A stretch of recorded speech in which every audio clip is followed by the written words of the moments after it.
બાળકો, આજે આપણે ઓર્ગેનિક સ્ટાર્ટ કરવા જઈ રહ્યા છીએ.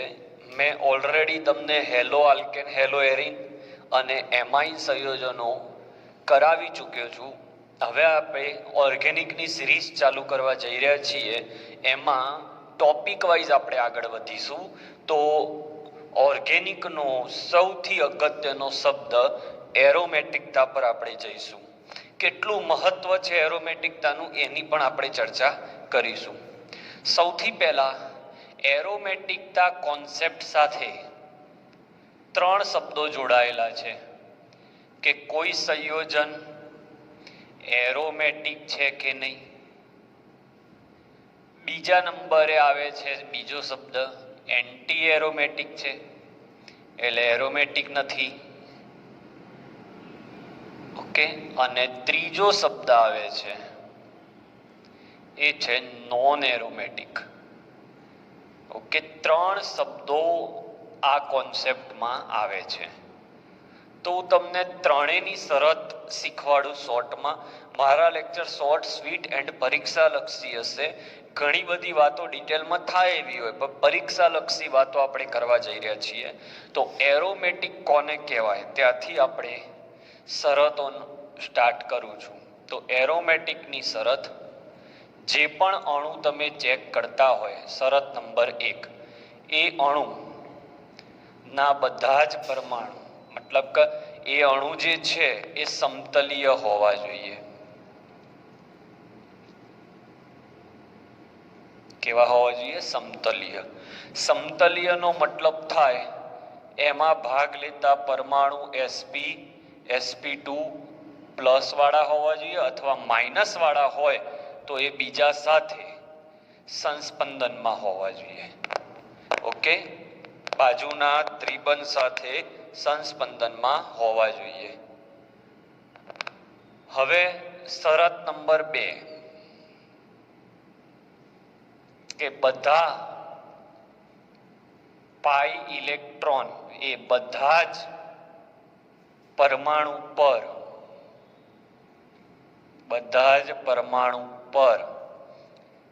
વિસ્થાનીકૃત થતા હોવા જોઈએ. એટલે જે અણુ તમે લો છો એ અણુમાં એ વલય જે છે એ વલયના દરેક પરમાણુ પર વિસ્થાનીકૃત હોવા જોઈએ. એટલે દરેક કાર્બન પર જતા હોવા જોઈએ. અને ત્રીજી જે શરત છે એ શરતથી આપણને એક્ઝેક્ટ ખબર પડશે કે સંયોજન એરોમેટિક છે કે નહીં, જેને આપણે હ્યુકેલનો નિયમ કહીએ છીએ. તો હ્યુકેલનો નિયમ કંઈક આવો છે કે 4n+2 બરાબર પાઈ ઇલેક્ટ્રોનની સંખ્યા. હવે પાઈ ઇલેક્ટ્રોન કોને લેવા અને કોને ન લેવા એ જેમ જેમ ઉદાહરણ આગળ વધશે એમ હું તમને કહેતો જઈશ. આનું સોલ્યુશન કરવાથી જો n નું મૂલ્ય 0, 1, 2 જેવી પૂર્ણાંક સંખ્યા આવે તો એ સંયોજન એરોમેટિક છે. તો એરોમેટિક છે કે નહીં એ ચેક કરવા માટે આ 3 શરતો જોવાની. હવે એન્ટી એરોમેટિક છે કે નહીં એ ચેક કરવા માટે શું જોવાનું? તો ઉપરની શરત નંબર 1 અને 2 નું પાલન થતું હોય, પાલન થાય, પરંતુ શરત 3 માં સૂત્ર બદલાઈ જાય અને એ સૂત્ર થઈ જાય 4n બરાબર પાઈ ઇલેક્ટ્રોન. જો 4n+2 બરાબર પાઈ ઇલેક્ટ્રોન થાય તો એ સંયોજન એરોમેટિક, અને 4n બરાબર પાઈ ઇલેક્ટ્રોનની સંખ્યા થાય તો એ એન્ટી એરોમેટિક. ઉપરની 2 શરતનું પાલન તો કરવાનું જ, એના પછીની આ શરત. હવે નોન એરોમેટિક, તો એ તો એક જ વાક્યમાં પૂરું થશે, જે એક પણ શરતનું પાલન કરતા નથી. એક પણ શરતનું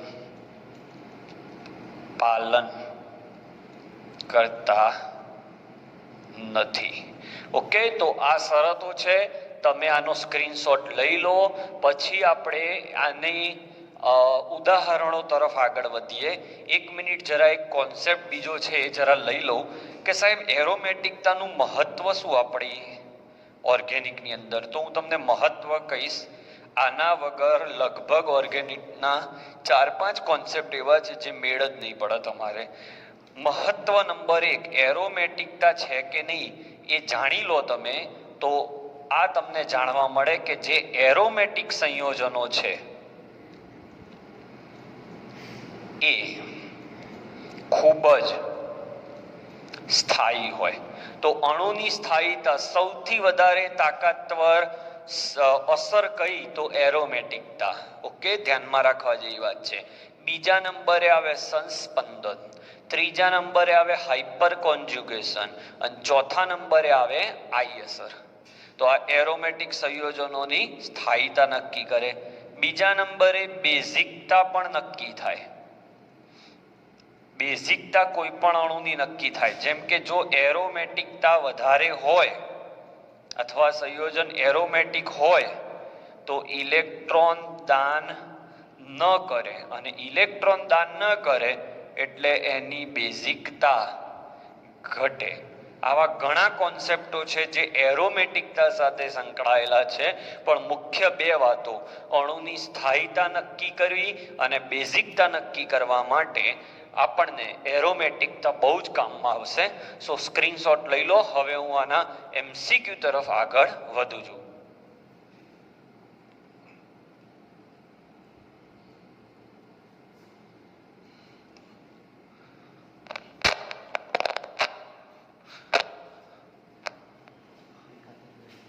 શું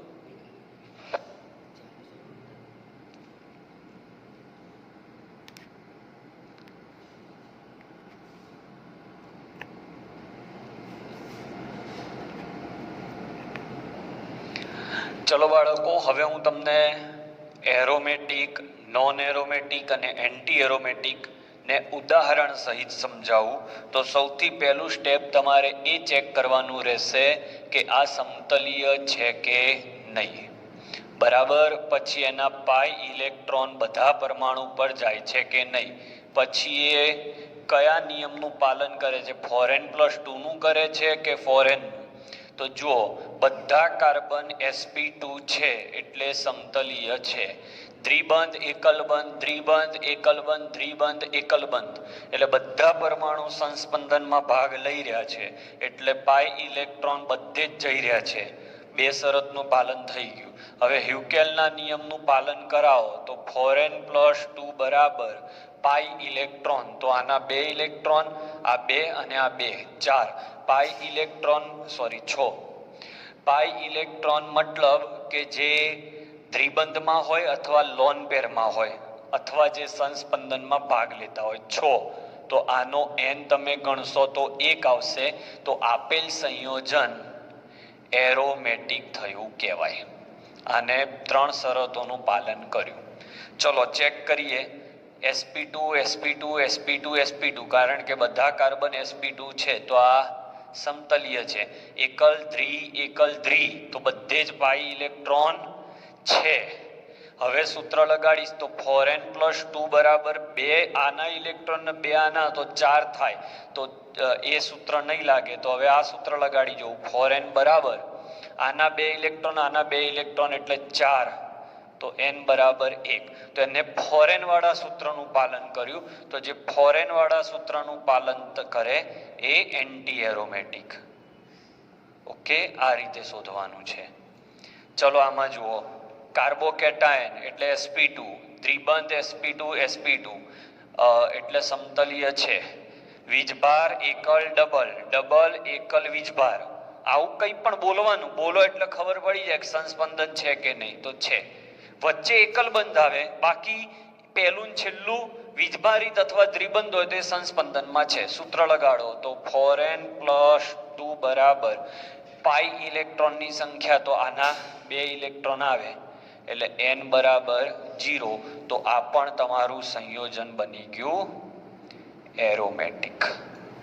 હવે ધ્યાન રાખજો, આ કાર્બન sp2 પણ આ કાર્બેનાયન છે, નેગેટિવ છે, તો એ ખરેખર sp3 હોવો જોઈએ, પણ એની બાજુમાં જે દ્વિબંધ છે એના કારણે આમાં ગુણધર્મો દ્વિબંધ જેવા આવી જાય છે, એટલે આ પણ sp2 માં ગણાય છે, એટલે આ સમતલીય છે. ઋણ ભાર દ્વિબંધની બરોબર બાજુમાં છે બંને તરફથી, એટલે એના ગુણધર્મો sp2 જેવા થયા. પછી દ્વિબંધ એકલબંધ વીજભાર એકલબંધ દ્વિબંધ, તો વચ્ચે એકલબંધ આવી ગયો એટલે આ પાઈ ઇલેક્ટ્રોન બધે જઈ રહ્યા છે. હવે સૂત્ર લગાડશો તો ફોરેન બરાબર, આમાં ફોરેન +2 નહીં લાગે, ચેક કરી લેજો તમે. હવે આ એક દ્વિબંધ બરાબર 2 ઇલેક્ટ્રોન અને માઇનસ વીજભાર એટલે પણ 2 ઇલેક્ટ્રોન, આ લોન પેર હોય તો આ 2 ને 2 4, તો n બરાબર 1. તો આને ફોરેન વાળા સૂત્રનું પાલન કર્યું એટલે આ થયો તમારો એન્ટી એરોમેટિક. ચલો હવે આમાં તો જો sp2 પણ આ કાર્બન જે છે એ sp3 છે, બરાબર, કારણ કે એના ઉપર વીજભાર પણ નથી એટલે આ સમતલીય નથી.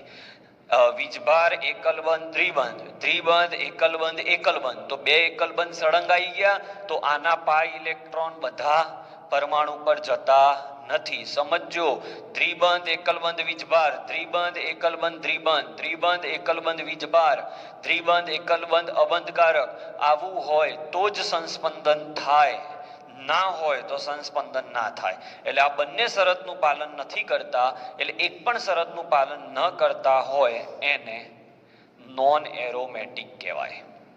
એટલે આ સંયોજનો નોન એરોમેટિક. ચલો અહીંયા આવો. અહીંયા તમે જોશો તો sp2 પણ આ કાર્બન sp3 છે એટલે સમતલીય નથી, એટલે આ સંયોજન જશે નોન એરોમેટિકમાં. ચલો આમાં જુઓ તો sp2 બધા sp2 છે એટલે સમતલીય છે. દ્વિબંધ એકલબંધ દ્વિબંધ એકલબંધ દ્વિબંધ, તો આપણી શરતનું પાલન થયું. હવે સૂત્ર લગાડો ફોરેન બરાબર, તો 4 દ્વિબંધ છે એટલે કેટલા ઇલેક્ટ્રોન થયા 8, તો અહીંયા આવશે 8, તો n બરાબર 4 દુ 8. તો આને ફોરેન વાળા સૂત્રનું પાલન કર્યું એટલે આ ગણાશે એન્ટી એરોમેટિક. ઓકે, આનું બીજું નામ શું છે? આ તો સાયક્લો ઓક્ટા ટેટ્રાઇન છે. સાયક્લો છે, ઓક્ટા એટલા માટે કારણ કે 8 કાર્બન છે, ટેટ્રાઇન એટલા માટે કે ઇન 4 વખત છે એટલે ટેટ્રાઇન. હવે આનું બીજું નામ 8 એન્યુલિન કેમ? તો આમાં 8 સભ્યો છે એટલે ચોરસ કૌંસમાં 8 લખવાના અને પછી એન્યુલિન.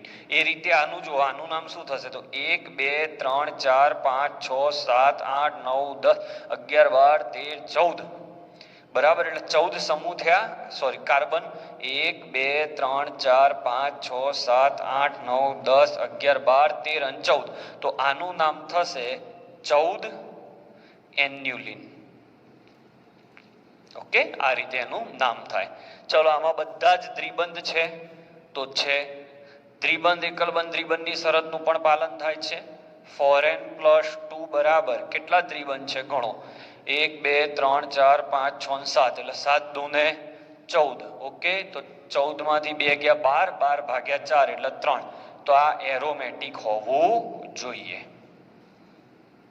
એરોમેટિક હોવું જોઈએ.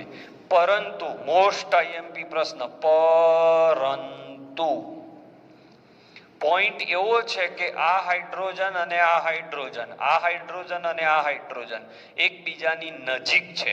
એકબીજાની નજીક હોવાથી અપાકર્ષણ થાય અને અપાકર્ષણના કારણે તે પોતાની એરોમેટિકતા ગુમાવી દે. એરોમેટિકતા ગુમાવે તો આ પણ તમારે જોવું પડે. ઓકે, તો લઈ લો બધા જ સ્ક્રીનશોટ.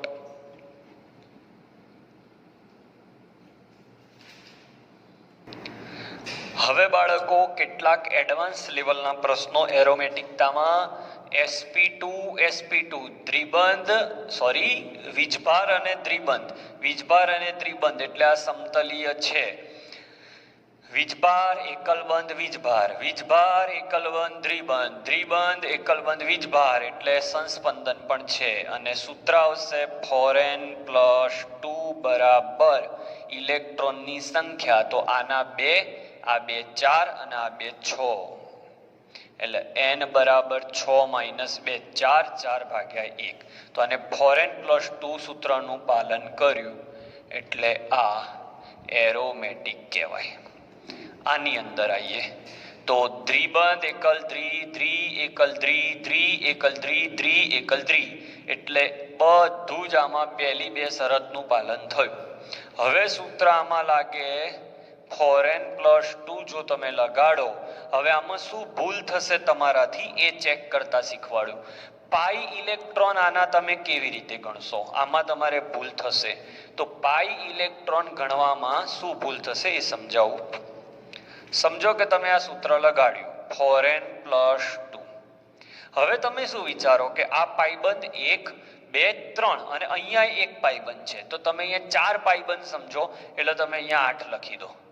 પણ આ ખોટું છે. અહીંયા 8 નહીં આવે, 6 આવશે. કેમ 6 આવશે? તો આ જે દ્વિબંધ છે એ વલયની બહાર છે એટલે એ દ્વિબંધને આ વલયનો ભાગ ગણી શકાય નહીં. એટલે એ ઇલેક્ટ્રોનને ગણવામાં આવતા નથી. યાદ રાખજો, વલયની બહારના ઇલેક્ટ્રોન નથી ગણવાના. તો ફોરેન બરાબર 6 માંથી 2 ગયા 4 અને n બરાબર 1. તો આ થયો તમારો એરોમેટિક. ખ્યાલ આવી ગયો ક્યાં ભૂલ થાય એમ હતી? ચલો હવે મોસ્ટ આઈએમપી એમસીક્યુ આવ્યો. આમાં ભૂલ થાય ને થાય. ટેટ્રાહાઇડ્રોફ્યુરાન છે આનું નામ. બહુ જબરજસ્ત પોઈન્ટ છે. દ્વિ એકલ અબંધ, અબંધ અબંધ એકલ દ્વિ, દ્વિ એકલ દ્વિ. તો આમાં સમતલીયતા પણ છે, સંસ્પંદન પણ છે. હવે સૂત્ર લગાડીશું ફોરેન પ્લસ 2 વાળું. ઓકે, તો પાઈ ઇલેક્ટ્રોન કેટલા? તો આ 2, આ 2 4, આ 2 અને આ 2 તો ટોટલ 8 થયા છે. 8. તો તમે એમ કહો સાહેબ અહીંયા તમે આ ઇલેક્ટ્રોનને ધ્યાનમાં ના લીધા ને અહીંયા કેમ લો છો? તો એનું સિમ્પલ કારણ છે, આ જે ઇલેક્ટ્રોન યુગ્મ છે એ આ વલયનો જ ભાગ છે. જ્યારે આ જે દ્વિબંધ છે ઓક્સિજન સાથે જોડાયેલો છે અને ઓક્સિજન એ વલયમાં નથી એટલે આ ગણવા પડશે. તો હવે આમાં તમારી ભૂલ શું થાય? તો આ 2, આ 2 4, આ 2 6 અને આ 2 8. તો તમે 8 લખશો. ઓકે, 8 લખશો એટલે તમારો જવાબ શું આવશે? ફોરેન પ્લસ 2 બરાબર 8 એટલે સોલ્વ નહીં થાય. એટલે તમે પછી આવું કરશો ફોરેન બરાબર 8 અને આમાં તમારે n બરાબર 2 આવી જશે. એટલે તમે કહેશો કે ફોરેનના સૂત્રનું પાલન થયું એટલે આ એન્ટી એરોમેટિક છે એવું તમે લખી નાખશો. પણ અહીંયા તમારી ભૂલ થાય છે. હવે એ ભૂલ હું સુધારી આપું. આમાં શું થાય છે? તો ફોરેન પ્લસ 2 બરાબર 6 લેવાના છે, 8 નહીં. કેમ 8 નહીં અને 6? તો આ 2 તો લેવાના જ છે, એમાં મારી ના નહીં. આ પણ 2 લેવાના છે, પણ આ જે 4 છે એમાંથી 2 જ લેવાના. કેમ? તો આ 4 ઇલેક્ટ્રોન છે એમાંથી સંસ્પંદનમાં તો ભાગ લેતો હોય એવો એક જ ઇલેક્ટ્રોન છે. એટલે સંસ્પંદનમાં ભાગ લેતો ઇલેક્ટ્રોન યુગ્મ એક જ છે. એટલે આ 2, આ 2 4 અને આ 2 6. તો અહીંયા થશે ફોરેન બરાબર 4 અને n બરાબર 1. ઓકે, તો આ રીતે તમે આને એરોમેટિકમાં નાખી શકો છો. ક્લિયર છે? સોરી, એન્ટી એરોમેટિકમાં. અરે ક્યાં એન્ટી એરો? ફોરેન પ્લસ 2 આ બાજુએ ફોરેન પ્લસ 2 હુકેલના નિયમનું પાલન કર્યું એટલે આ શેમાં જશે? એરોમેટિક. એકે એક સંયોજન જાણવા જેવા છે. હવે આ તમને આવડી જ જશે. બોલો કયું સૂત્ર લાગશે? ફોરેન પ્લસ 2 બરાબર. તો જો આ 2, આ 2 4 અને આ ઇલેક્ટ્રોન યુગ્મ સંસ્પંદનમાં ભાગ લે છે એટલે એના 2 ગણવાના એટલે 6. તો ફોરેન બરાબર 4, n બરાબર 1. એટલે ફોરેન પ્લસ 2 નું પાલન કર્યું એટલે આપેલ સંયોજન એરોમેટિક છે. ચલો હવે આમાં જુઓ તો આ સંયોજન એરોમેટિક છે. રિંગ 1 ઓકે અને આ રિંગ 2 સમજાવવા માટે. તો આમાં sp2 sp2 sp2 ને sp2 પણ આ 2 કાર્બન જે છે એ sp2 નથી. તો રિંગ 1 અને રિંગ 2 તો રિંગ એક સંપૂર્ણપણે એરોમેટિક છે અને રિંગ 2 એરોમેટિક નથી. તો બંનેમાંથી કોઈ એક એરોમેટિક હોય તો પણ આખા સંયોજનને એરોમેટિક જ કહેવાય. આ વાક્ય જોરદાર છે. આખા સંયોજનમાંથી કોઈ એક ભાગ પણ એરોમેટિક થઈ જાય તો તેને એરોમેટિક જ કહેવાય. બરાબર. છેલ્લો પોઈન્ટ, આ જોરદાર કોન્સેપ્ટ છે. જો આ C=O કાર્બોનિલ અને દ્વિબંધ બે ભેગા આવે તો આમાં ચલરૂપકતા થાય. ચલરૂપકતા આની અંદર થશે. તો ચલરૂપકતા મુજબ આનું સ્ટ્રક્ચર કંઈક ચલરૂપકતા આલ્ફા કાર્બન પરથી H ખેંચી લાવે. આલ્ફા કાર્બન પરથી H ખેંચી લાવે એટલે અહીંયાથી H અહીંયા આવશે અને આ દ્વિબંધ અહીંયા જશે. તો આ રીતે રચાશે. ઓકે. તો આ અણુ અને આ અણુમાં ફરક શું છે? તો આ અણુ એરોમેટિક ના કહેવાત કારણ કે આ sp3 કાર્બન છે. પણ આ અણુ તમે જુઓ તો આ sp2 sp2 sp2 અને sp2 એટલે આને પહેલી બે શરતનું પાલન કર્યું. આ જોતા એ શરતનું પાલન નથી કરતા પણ પછી તમે જુઓ તો એ શરતનું પાલન કરે છે અને સૂત્ર લાગશે 4n + 2 બરાબર આ 2 ના 2 4. તો આમાં તો થયું નહીં સેટ એટલે હવે કરીશું 4n બરાબર તો 2 ને 2 4 તો n બરાબર 1 એટલે આ સંયોજન થયું એન્ટી એરોમેટિક. ઓકે. તો ફરી એકવાર આખું જોઈ લેજો અને સ્ક્રીનશોટ આનો લઈ લો. એક બે MCQ સરસ હું ચલાવી દઉં, તમારા બહુ જ કામમાં આવશે. સ્થાયીતાના MCQ. સ્થાયીતાના તમારી પાસે બે MCQ છે કે કયા સંયોજનને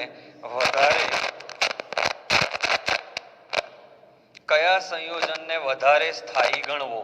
તો જે સંયોજનમાં એરોમેટિકતા હોય એ વધારે સ્થાયી. બીજા નંબરે નોન એરોમેટિક વધારે સ્થાયી અને ત્રીજા નંબરે એન્ટી એરોમેટિક. એટલે જે સંયોજન પ્રક્રિયા પછી એરોમેટિક બનતો હોય તો એ પ્રક્રિયા આપમેળે થશે અને જે સંયોજન પ્રક્રિયા પછી એરોમેટિકતા ગુમાવતો હોય તો એ પ્રક્રિયા નહીં થાય. ઓર્ગેનિકનો જોરદાર કોન્સેપ્ટ. બીજું, હવે બેન્ઝીન એક ચકેડું છે, નેપ્થેલિન આ રીતે તમારી પાસે બે ચકેડા છે અને એન્થ્રેસિન 3 ચકેડા છે.